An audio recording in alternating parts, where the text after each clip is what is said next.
오늘 말씀의 제목 성령과 주의 말씀이라는 제목으로 우리 하나님 말씀 함께 나누도록 하겠습니다.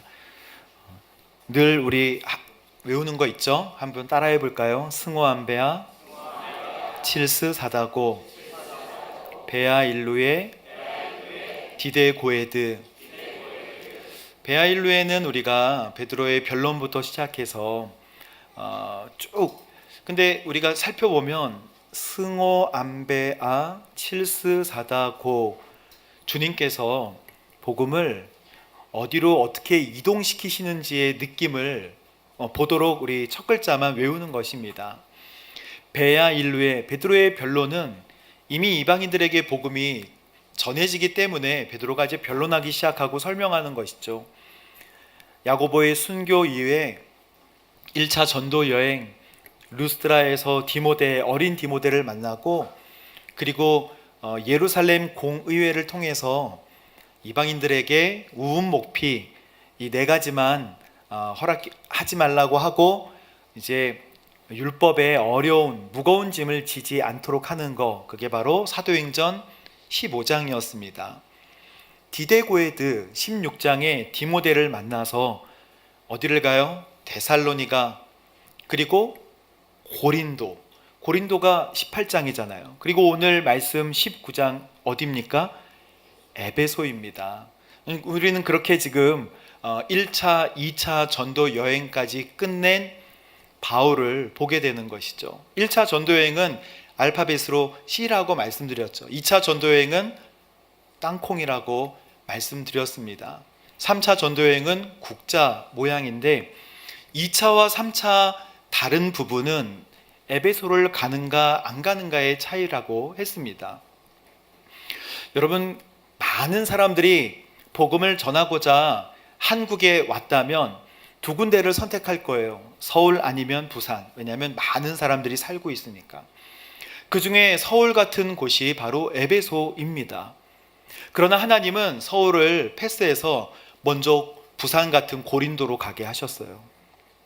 고린도를 2차 전도여행 때 먼저 그 끄트머리를 가게 하시고, 하나님이 막으신 이유가 있습니다. 왜 나를 아시아 지방의 에베소로 가지 못하게 하는가? 그것은 하나님의 시간입니다. 사람의 시간과 하나님의 시간이 다른 것이죠. 여러분, 계획했을지라도 하나님께서 막으신다면 왜 나를 막으십니까가 아니고 하나님의 뜻이 어디에 있는지를 살펴보시게 되기를 바랍니다. 하나님은 반드시 응답하시고 우리를 가장 완전한 길로 인도하여 주시는 선한 목자이신 줄로 믿습니다. 고린도에 갔는데, 고린도는 영적으로 어두운 도시였잖아요. 고린도스럽다라는 말이 있습니다. 그건 음란하다는 뜻이에요. 너 고린도스럽다, 너 음란하다, 이런 뜻입니다. 그만큼 거기에는 음란한 것들이 참 많이 있었어요.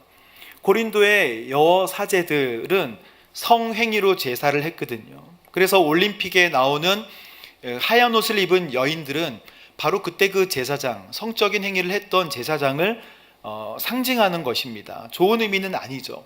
그래서 그 땅이 얼마나 음란한 땅이었는지를, 그래서 바울은 복음을 전하다가 뛰쳐나가려고 했어요.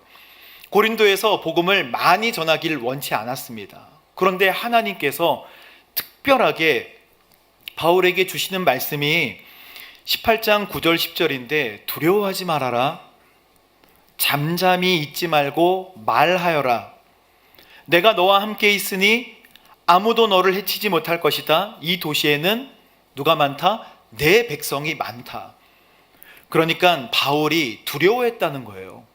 바울은 고린도에서 복음 전할 때 바울을 막는 사람들이 많았다는 것입니다. 대들었던 사람도 많고 다칠 위험이 많이 있었다는 거예요. 그래서 주님께서는 환상으로 나타나셔서 두려워하지 말아라. 아무도 너를 해치지 못할 거야. 이 도시에는 내 백성이 많다. 그래서 데살로니가에는 3주만 머물렀지만, 그래도 교회가 세워졌지만 고린도에는 1년 6개월을 머뭅니다. 교회가 세워져도 몇 개나 세워졌겠죠. 그러니까 고린도 교회는 바울이 정말 산통으로 낳은 아이와 같은 사랑하는 교회였어요. 얼마나 사랑하고 얼마나 밤낮으로 기도하면서 그 교회를 섬겼는지를 고린도 전서와 후서에서 자주 쓰고 있습니다. 바울은 텐트메이커라는 말을 여러분 많이 들어보셨잖아요. 고린도 교회에서 만났던 평신도가 있는데 그게 바로 로마에서 고린도까지 온 브리스길라와 아굴라 부부입니다. 아굴라가 남자고 브리스길라가 아내예요. 근데 브리스길라와 아굴라라고 성경에 이 호칭이 바뀌어서 여성을 먼저 이야기하는 것을 보면 브리스길라가 더 열심히 섬겼기 때문입니다. 그래서 이 텐트메이커를 두 사람이 같이 한 거예요. 브리스길라와 아굴라도 텐트를 만들었고 바울도 텐트를 만든 역할을 하면서 아무에게도 도움을 받지 않고 스스로 돈을 벌어가면서 밤낮으로 기도하면서 고린도 교회를 섬겼습니다. 그리고 바울은 이제 2차 전도여행을 끝나면서 에베소, 그토록 가고 싶었던, 처음에 이렇게 가고 싶었는데 이렇게 유럽으로 가라 그러셨잖아요. 그래서 가고 싶었던 에베소를 살짝 들렸다가 갑니다. 그래서 에베소에 2차 전도여행이 끝날 때쯤에 브리스길라와 아굴라 부부를 고린도에서 에베소에 심어놓고 본인은 안디옥 교회로 오는 거예요. 이제 3차 전도여행이 시작되는 바로 사도행전 19장에 바울은 이제 3차 전도여행을 하면서 오늘 1절 말씀에 윗지방을 건너서 그토록 가고 싶었던 에베소로 가게 됩니다. 1절 말씀을 함께 읽어보도록 하겠습니다. 시작. 아볼로가 바울은 윗지방을 거쳐서 에베소에 도착했습니다. 그는 몇몇 제자들을 만났습니다. 아멘. 아볼로라는 사람이 나오는데 아볼로는 학식이 풍부한 사람이라고 성경에 기록되어 있습니다. 그런데 아볼로는 학식도 풍부하지만 성경 지식도 엄청나게 풍부했어요. 그는 예수님에 관하여 정확히 전합니다. 그런데 브리스길라와 아굴라 부부가 에베소에 있던 아볼로를 볼 때 한 가지 아쉬웠던 점이 있었어요. 그가 예수님을 정확히 알고 믿지만 그에게 부족한 것은 요한의 세례만 알았다는 거예요. 여러분, 요한의 세례는 물 세례입니다. 요한이 예수 그리스도를 구주로 고백하여 내 죄를 주님께서 다 용서해 주신 것을 믿습니다 하고 물에 들어갔다가 나온 거, 그 세례를 요한의 세례라고 하는데 구원을 주시는 하나님의 놀라운 은혜입니다. 근데 그것만 알았어요. 그래서 아볼로를 자기 집에 초대에다가 브리스길라와 아굴라 평신도가 교역자를 아볼로, 교역자같이 쓰임 받던 아볼로에게 성령의 충만함에 대해 설명을 하고 아볼로를 아가야 지방, 바울이 1년 6개월 동안 열심히 사역했던 고린도로 보내줍니다. 편지를 써서. 그래서 고린도전서 1장에 보면 바울파냐, 아볼로파냐, 그리스도파냐 이런 당파가 생긴 이유는 각자 열심히 신앙생활을 하다가 파가 생겼다는, 아볼로파도 심지어 생겼다는 것을 성경은 말씀하고 계세요. 그런데 오늘 사도행전 19장에 에베소에서 일어났던 가장 중요한 핵심의 내용은 성령의 충만함이 에베소에 있는 제자들에게 임했다는 사실입니다. 2절 말씀을 보면 여기 에베소에 도착했을 때 제자들을 만났는데 바울이 그 제자들에게, 즉 예수님의 제자들입니다. 믿고 있는 그 제자들에게 여러분은 믿을 때 뭘 받았냐고 물어봐요? 성령을 받았냐고 물어봅니다. 그들이 대답했습니다. 아니요. 우리 다 같이 읽어보겠습니다. 시작.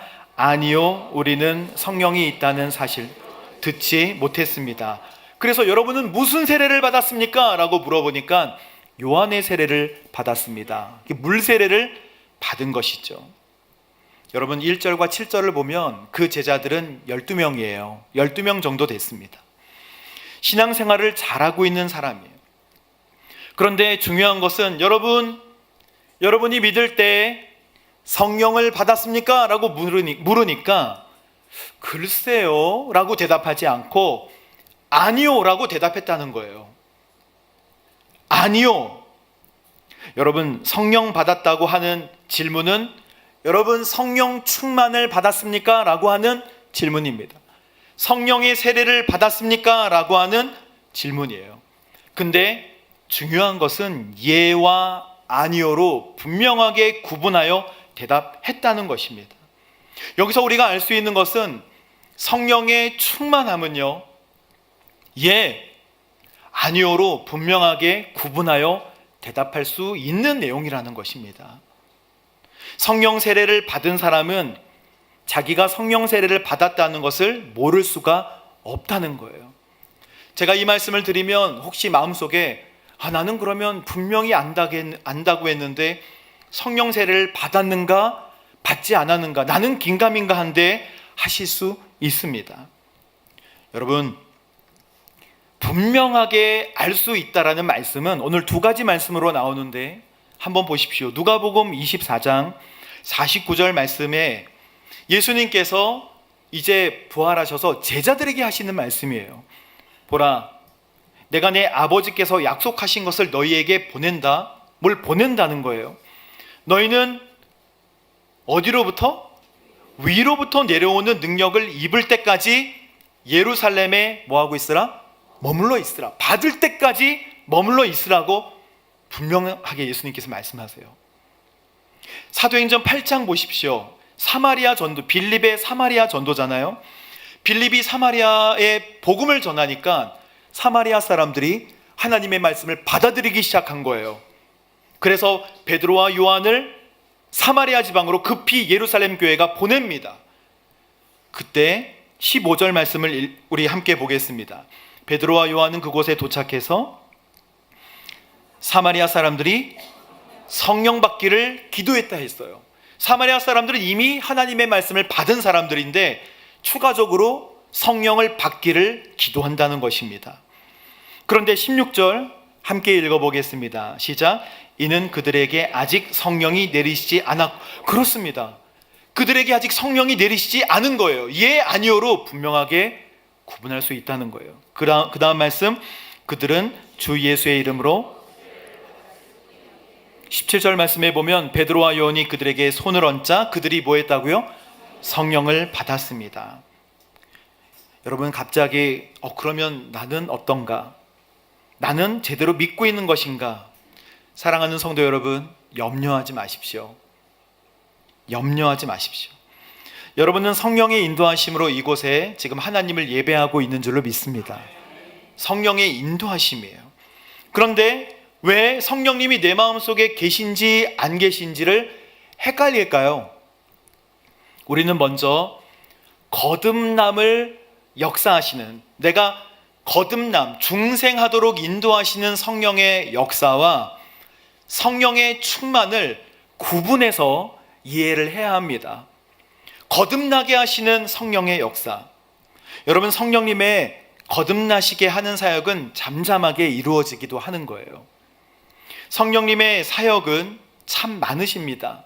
성령님이 쑥 왔다가 쑥 가는 것을 모를 수 있어요.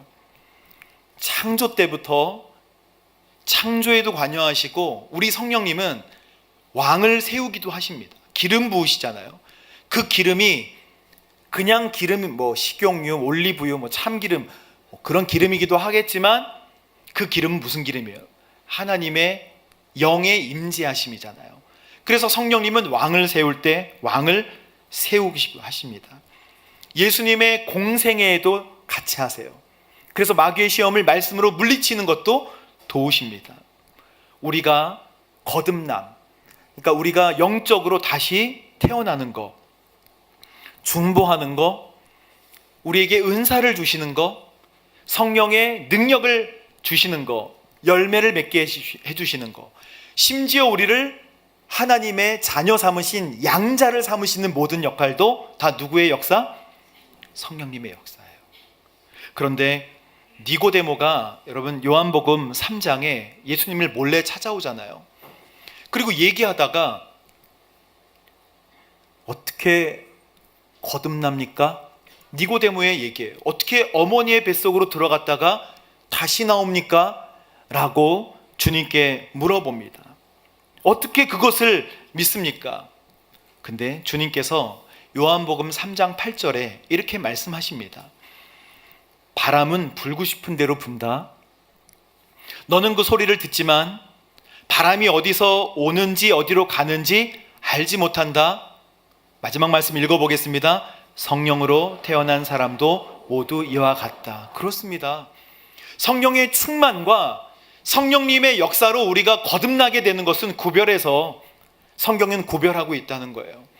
여러분, 우리가 내가 내 마음속에 예수님이 계시고 성령님이 나를 인도하시는가를 걱정하지 마십시오.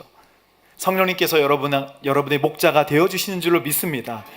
바람이 어디서 왔다가 어디로 가는지 아는 사람이 없잖아요. 어디로 스쳐 지나가는지 몰라도 성령님의 그러한 역사로 내가 성령 충만함을, 성령님의 역사로 은혜 가운데 거함을 아는 거예요. 모를 것 같은데 긴가민가 하기도 한 거예요.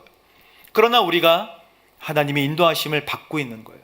그런데 오늘 이 사건은 그거와 별개로 성령의 충만함을 예 아니오로 알 수 있다는 것입니다. 요한의 세례는 물 세례잖아요. 이 요한의 세례는 물에 들어갔다 나오는 것입니다. 그래서 물에 들어가면 어떻게 되는 거예요? 죽는 거예요. 물에 나오면 사는 거예요.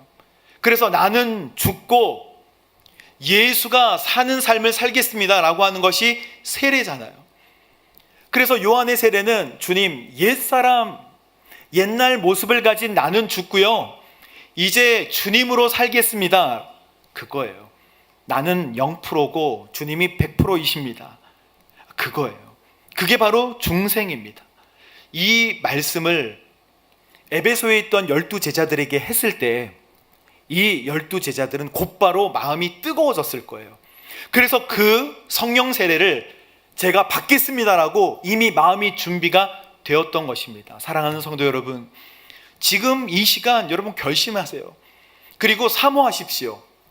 주님, 성령 세례, 여러분 이거 생득권이에요. 하나님께서 허락하신 우리의 권리입니다. 옵션이 아니에요. 주님께서는 이걸 받으라고 말씀하셨습니다. 근데 우리가 예수 믿으면 다 성령 충만한 줄 아니에요. 성령 충만은 추가적으로 주시는 넘쳐난 은혜입니다. 그것을 사모하면 된다는 거예요. 그거를 기대하면 된다는 것입니다. 기도하지 않아서 아니오라고 대답한 거예요. 몰라서 아니오라고 대답한 거예요. 오늘 말씀 19장에 나와 있고 사도행전 8장에 나와 있잖아요. 베드로와 요한이 손을 얹을 때에 성령 세례가 그들의 삶을 완전히 바꾸는 거예요. 그리고 귀신이 떠나가고 병이 고쳐지는 역사가 있는 것입니다. 우리는 이것을 사모해야 해요. 사모하지 않으면 그냥 구원 받는 거예요. 하지만 사모해서 성령의 충만함을 받으면 권능을 받고 예루살렘과 온 유대와 사마리아와 땅끝까지 이르러 누가 된다? 증인이 되는 것입니다. 그리스도의 담대한 증인은 성령 충만함으로 연결되는 거예요. 5절, 6절, 7절 말씀 보면 그들이 이 말을 듣고 곧바로, 지체 없이, 여러분도 곧바로, 지금 막 예배 일어나지 마세요. 막 곧바로 기도하고 싶으시겠지만 내가 지금 집에 가서 기도해야겠다. 오늘 저녁에 화장실 들어가세요. 다 재워놓고 화장실 들어가서 변기에서 앉아서 성령 충만함을 위해 기도하십시오. 하나님이 얼마나 기뻐하고 예뻐하시겠어요. 아이고 오고고고 이게 나오는 거라고요. 사모하십시오. 근데 오늘 주어지지 않는다고 실망하지 마세요. 그것을 사모하는 사람들, 준비된 사람들에게 하나님은 기름 부어 주시는데 그 시간은 하나님께 맡기시라고요. 오늘 당장 아니더라도 그 마음으로 하나님을 사모하시면 돼요. 6절에 보면 바울이 그들에게 손을 얹습니다. 딱 손을 얹으니까 성령이 그들에게 내려와요. 여러분, 그냥 예수님의 이 바울의 전적인 능력이 아니라 누구의 능력이에요? 하나님의 능력과 하나님의 시간이에요.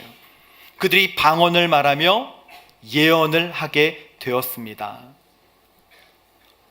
너무 멋있는 말씀이죠. 옵션이 아니라는 거예요.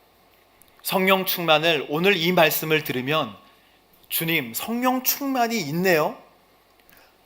여러분, 내가 그동안 왜 몰랐지? 이걸 생각하지 마세요. 보너스가 있구나, 선택할 수 있고 기름 부으심이 있는 것이구나 라고 하나님께 말씀드리면 됩니다. 왜 말씀 안 하셨어요? 하나님 이렇게 내가 그동안 얘기하지 않았느냐 이렇게 얘기하실 수도 있겠지만, 오늘 말씀에 의지하여 주님 나에게도 성령의 기름 부으심을 허락해 주세요 라고 간절히 사모하는 것이 하나님의 뜻이에요. 이게 바로 하나님의 말씀입니다. 이게 왜 옵션이 아닌가? 갈라디아서 5장 말씀에 보면, 갈라디아서 5장 17절 18절 말씀 보면요, 육체의 욕망은 뭘 거스려요? 성령님을 거스립니다. 성령님은 육체를 거스린다고 했어요. 이 둘은 상반되기 때문에 여러분이 원하는 것들을 할 수 없게 만들어요. 성령님과 육체의 소욕이 동시에 있기 어렵습니다. 만약 동시에 있다면 갈등하게 돼요. 동시에 있다면 조마조마하게 됩니다. 무엇이든 선택하여 그 길을 가게 되는 모습을 보게 돼요. 성령님을 선택하는데, 이 갈라디아서 5장 말씀에 18절에 보면, 여러분이 성령의 인도를 받는다면 여러분 율법 아래 있지 않습니다 라고 말씀하시고, 성령께서 우리의 삶을 바꾸실 거라고 말씀하세요. 갈라디아서 5장 이 말씀 뒤에 그래서 성령의 열매를 맺으라고 말씀하시는데, 그것은 사랑과 희락, 화평, 오래 참음, 자비양선, 충성, 온유, 절제잖아요. 그런 9가지 열매를 맺으라는 거예요. 그러면 성령님이 그 열매를 통해 여러분 주위에 있는 사람들을 행복하게 만들어 주십니다. 오늘 12제자가, 여기 있는 에베소에 있던 12명 정도 되는 제자가 방언으로 말하며 예언을 했다고 했어요. 방언을 터뜨리고 예언을 했다. 여러분, 성령의 충만은 여러 가지 은사들을 주세요. 여러 가지 은사에 관하여 궁금한 분들은 고린도전서 12장을 읽어보면 됩니다. 고린도 교회가 1년 6개월 동안 바울이 머물렀잖아요. 3주 머물렀던 데살로니가 교회도 교회가 세워졌는데, 1년 6개월 머물렀던 고린도 교회는 얼마나 뜨거웠을까요? 그런데 그 고린도 교회에 바울이 그렇게 열심히 가르치니까 고린도 교회가 그 어려운 곳에서 열심히 기도하여 성령의 은사들이 막 나타나는 교회가 됐단 말입니다. 차가운 교회가 아니었어요. 뜨거운 교회였어요. 그런데 그 뜨거운 가운데 어떤 사람은 방언으로, 어떤 사람은 막 예언으로, 어떤 사람은 말씀으로 질서 없이 교회가 흔들리니까 바울은 고린도 교회를 향하여 이런 문제를 해결하기 위하여서 고린도 전서를 썼고, 그 고린도 전서 12장에 성령 은사를 어떻게 이해해야 하는지에 대하여 바울은 세밀하게 기록했어요. 이것입니다. 직분은 여러 가지이지만 섬기는 주님이 같다는 거예요. 그리고 성령은 여러 가지 은사이지만 그것을 주시는 하나님이 한 분이시라는 거예요.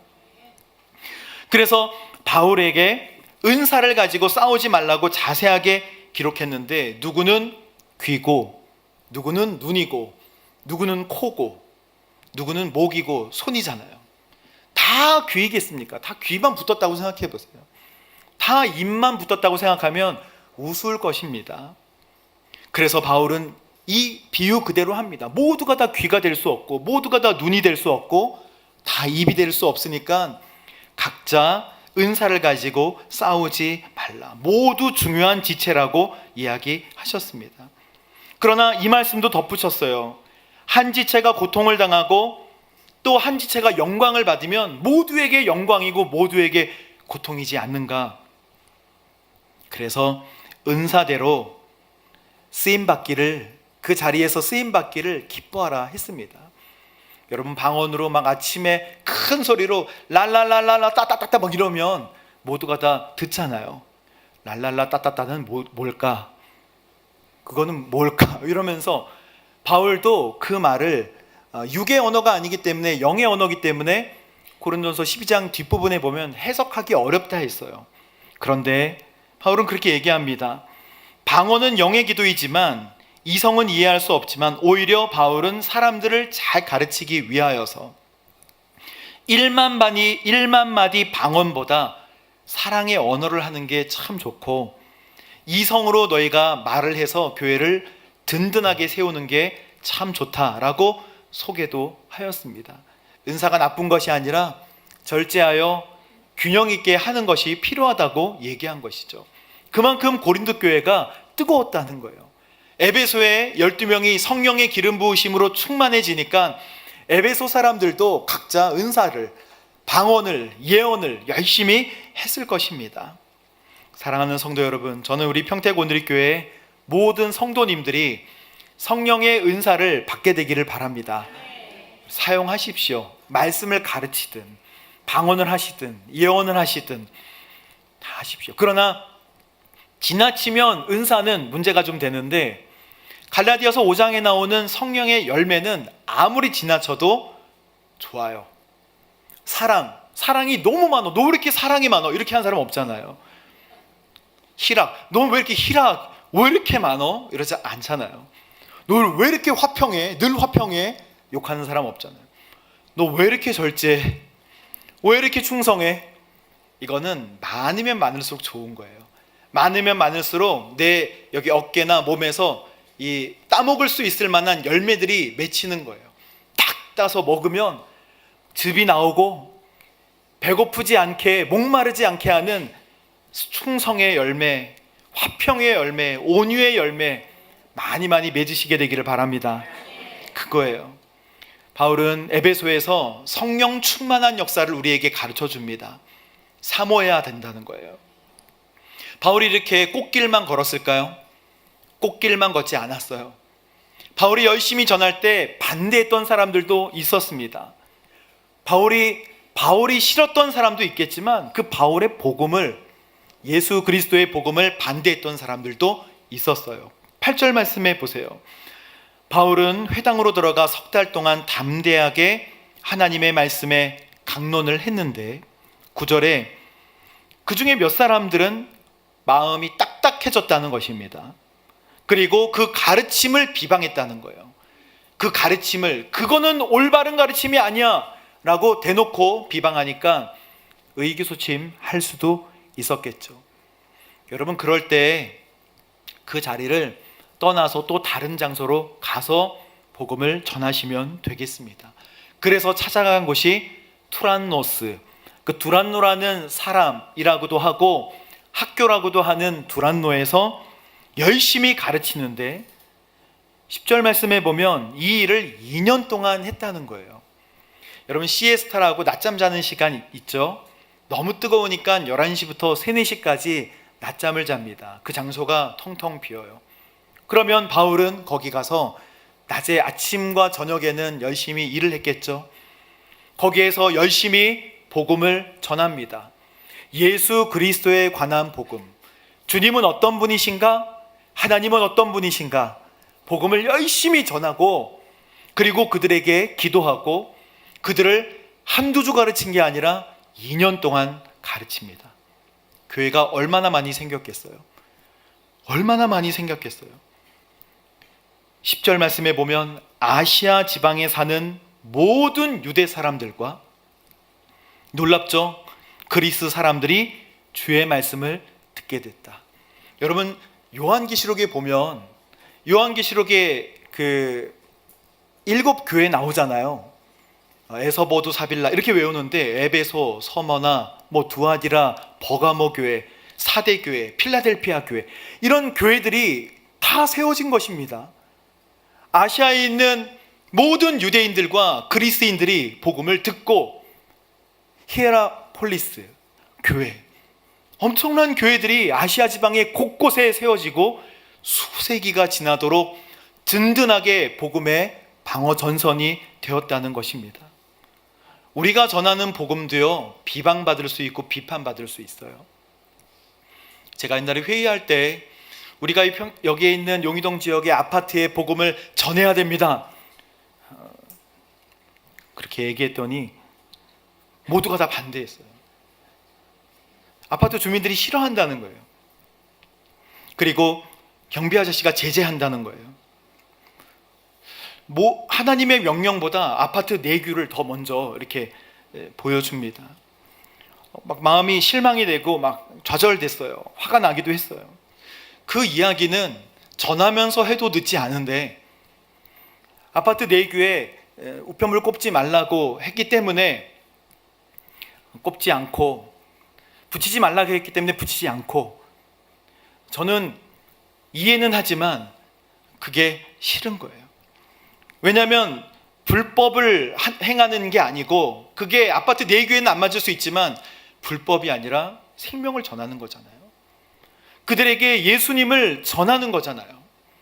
그들이 영원한 생명을 얻을 수 있도록 하는 길을 알려주고자 하는 거잖아요. 복음을 듣게 하라는 거예요.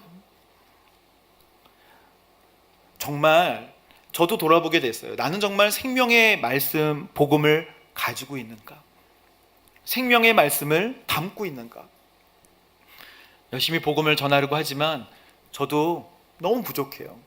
저희 옆집에 뭐 먹을 거 갖다 줬는데 옆집 사람이 인사도 안 해요. 왜 그런지 모르겠어요. 서먹서먹해졌어요. 저도 부끄러워가지고 문 열다가 나오면 다시 들어가고 힘들어요. 그러면서 제가 궁시렁궁시렁 합니다. 왜 옆집은 인사도 안 하고 안 받고 막 그러면서. 복음의 담대함이 어쩔 때는 너무 초라해지는 거예요. 그래서 성령 충만이 필요하다고 주님께서 오늘 말씀하시는 거예요. 성령 충만. 성령 충만, 예수님께서 요한복음 20장에, 저의 모습과 같은데 요한복음 20장에 보면 제자들이 예수님 돌아가신 뒤에 문 꼭 닫고 뭉쳐 있잖아요. 예수님 벽을 쑥 뚫고 들어오셔서 주님께서 평안하라 말씀하십니다. 그리고 나서 주님께서 뭐라고 말씀하시냐면 성령의 충만을 받으라 이렇게 말씀하세요. 그거는 그냥 하는 얘기가 아니에요. 성령의 충만을 받으면 권능이 생긴다는 거예요. 그래야 예루살렘과 온 유대와 사마리아와 땅끝까지 증인이 될 수 있다는 것입니다. 복음을 전할 때 성령의 능력으로 전하는 거예요. 바울이 얼마나 많은 사람들을 만났을까를 생각해 봤어요. 근데 생각해 보니까 많은 사람을 만났을 것 같진 않아요. 왜냐하면 입이 하나잖아요. 하나기 때문에 여러 사람에게 설교할 수 있지만 어쩔 때는 한 번에 한 사람씩만 얘기할 수 있어요.